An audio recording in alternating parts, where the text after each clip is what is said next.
After arriving in Anchorage, we boarded buses to travel to our ship in Whittier. We traveled along the waters of Prince William Sound, admiring the fantastic scenery all around.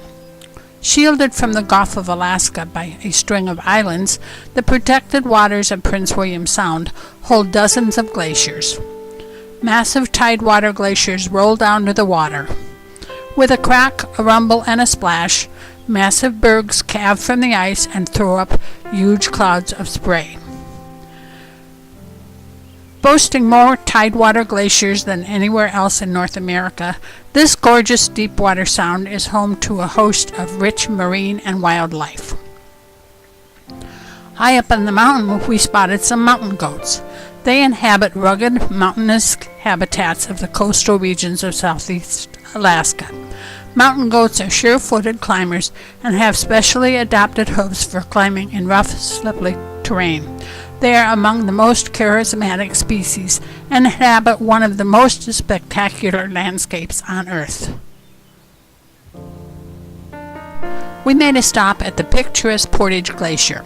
We were surprised to discover that the normally beautiful lake at the base of the glacier was a mass of chunks of frozen ice that had recently calved off the glacier. It was extremely unusual for mid-July. Normally, an excursion boat takes you to the edge of the glacier for an up-close view, but at this time the boat was frozen in. Alaska glaciers are everywhere.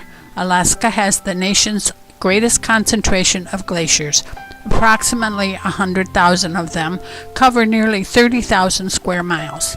The glaciers near Anchorage are among the most accessible. In fact, there are 60 glaciers within 50 miles of Anchorage.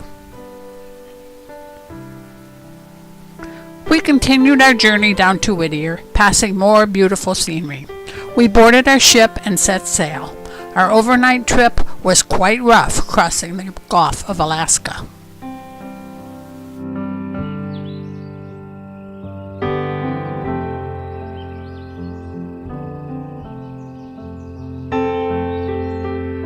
The next day was spent cruising to Hubbard Glacier and Glacier Bay National Park. Tall, wide, and generally massive, Hubbard Glacier is a mesmerizing natural wonder framed in striking glacial blue. The largest tidewater glacier in North America, at a whopping 76 miles long and 1,200 feet deep, Hubbard has been nicknamed the Galloping Glacier because of how quickly it's advancing towards the Gulf of Alaska. Rapid advancement results in major calving, the dramatic breaking off of chunks of ice at the edge of the glacier. Watching ice melt has never been so exciting. This area is also rife with wildlife similar to that found in Glacier Bay.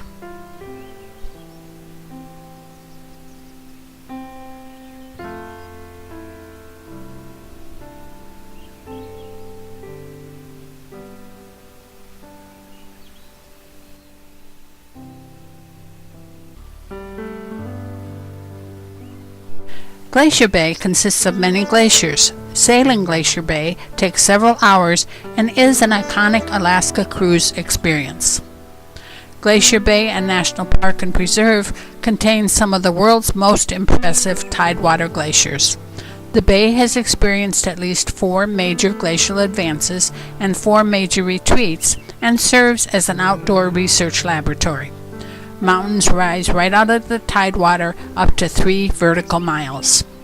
Mount Fairweather is southeast Alaska's highest peak.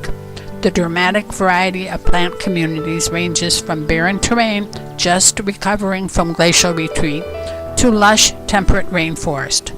Glacier Bay has more than 50 named glaciers as well as 2 major arms, an east arm and a west arm. Most people who come to the park come by way of cruise ship, and most of those ships head up the west arm towards Moringa Glacier. The reason? It's the most impressive glacier, which is advancing 12 to 14 feet a day and calves frequently.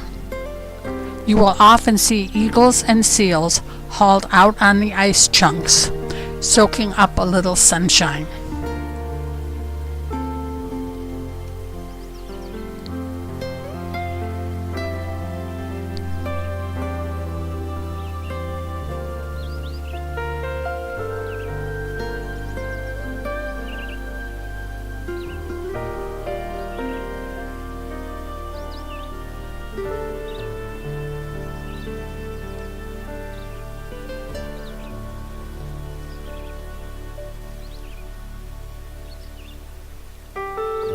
You'll also be within sight of the Grand Pacific Glacier. This glacier once filled the entire bay, reaching Icy Strait in the late 1700s. Receding rapidly, its face is now covered with rocky moraine. The park and preserve harbors brown and black bear, mountain goats, moose, whale, seals, plus eagles, and more than 200 other species of birds.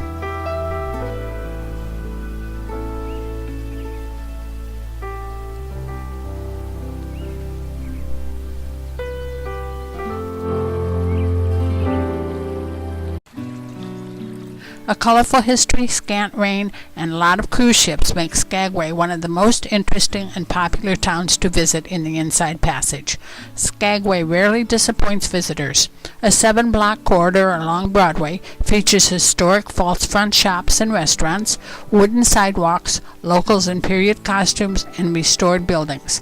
Beginning in 1897, Skagway was the starting place for more than 40,000 gold rush stampeders who headed to the Yukon. Today, Skagway survives almost entirely on tourism, as bus tours and more than 400 cruise ships a year turn this small town into a boom town again every summer. Up to 5 ships a day stop here, and on the busiest days, more than 8,000 visitors. In the afternoon, we ventured into the Alaskan wilderness to visit a miners' camp, to learn how those miners in the 1890s survived, and we learned about the Alaskan sled dogging. We met up with a knowledgeable dog handler and a retired sled dog. Together they demonstrated the immaculate care sled dogs receive from their mushers and veterinarians. Today, sled dogging is Alaska's #1 sport. Clyde was more interested in talking to this madam, who explained her role in keeping the miners happy in those days. And Clyde also tried to help this little black bear scurry up the tree. We wandered around the camp, checking out the living conditions that those miners endured, and decided that we would rather live in today's time than back then. It was time to head back to the ship and depart Skagway, heading for our next destination, Juneau.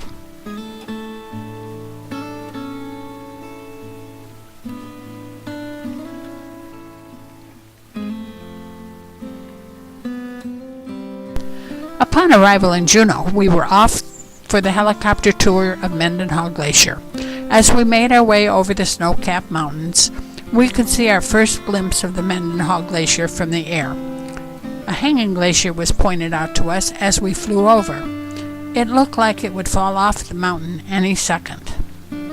Before long, we made our descent to the glacier. We were ready to get off the helicopter and explore. Those first few steps on the ice were definitely more slippery than expected. While you have donned glacier boots, it is still difficult to walk as the surface is pretty uneven, not to mention ice. We were waved over to our base camp, where we met our tour guides. Our guides took us on a guided walk around the small area of the glacier, giving us a bit of history, some facts, and pointing out unique features. The Mendenhall Glacier is 12 miles long and over 2,200 feet deep. The large cracks, some 165 feet deep, the streams of beautiful blue water carved into the glacier, and the fact of how dirty it looked were a surprise. Apparently, the ice in the glacier is so dense that it reflects light of all wavelengths except blue. The glacier is retreating, melting off an equivalent of an Olympic-sized swimming pool every minute. Even though the glacier is shifting down towards the city, it is actually retreating due to the melting process. This is how the Mendenhall Lake was formed in the past 50 years or so. It was time to head back to the ship and head for Ketchikan.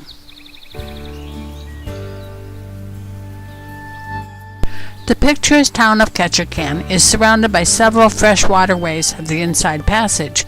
Ketchikan is a popular tourist destination, as all cruise ships stop there. Clinging to the steep hillsides along the Tungus Narrows in Ketchikan, the first city, so nicknamed because it is the first port of entry into southeastern Alaska for vessels sailing the Inside Passage.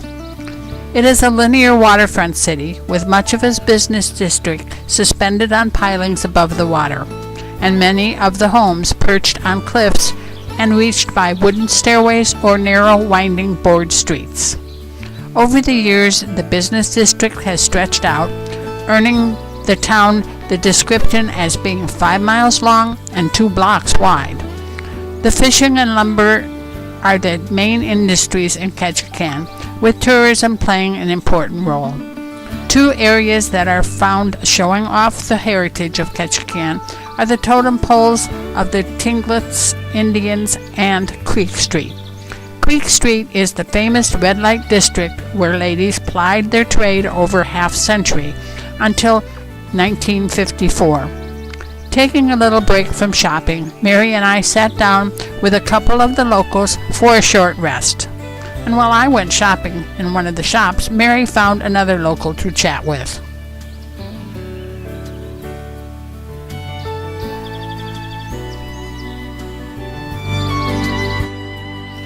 For our afternoon adventure, we elected to take a float plane tour. Upon takeoff, the pilot circled around the city, giving us a great aerial view of Ketchikan and past the cruise ships that were docked. We were fortunate that there were only 2 in port that day.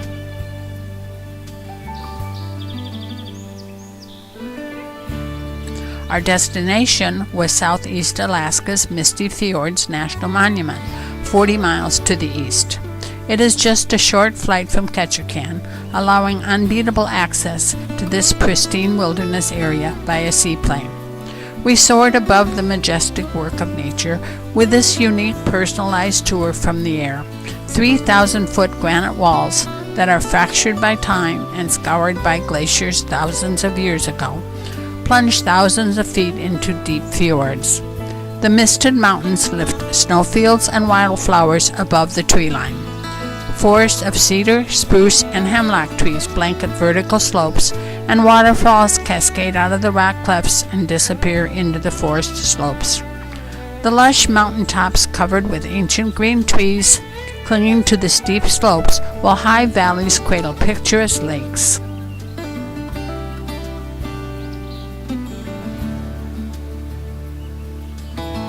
Just when we thought we hit the peak of our experience, our pilot touched down on a mountain lake. Once our plane came to a stop, he told us to get out.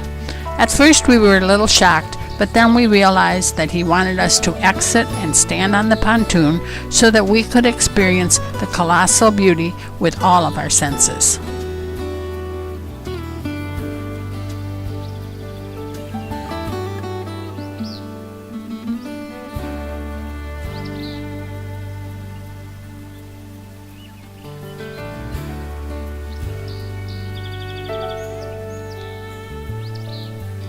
It was time to head back to our ship, depart Ketchikan, and cruise back to Vancouver, taking us with many great memories of beautiful places, great experiences, and all the time enjoying the company of great old friends.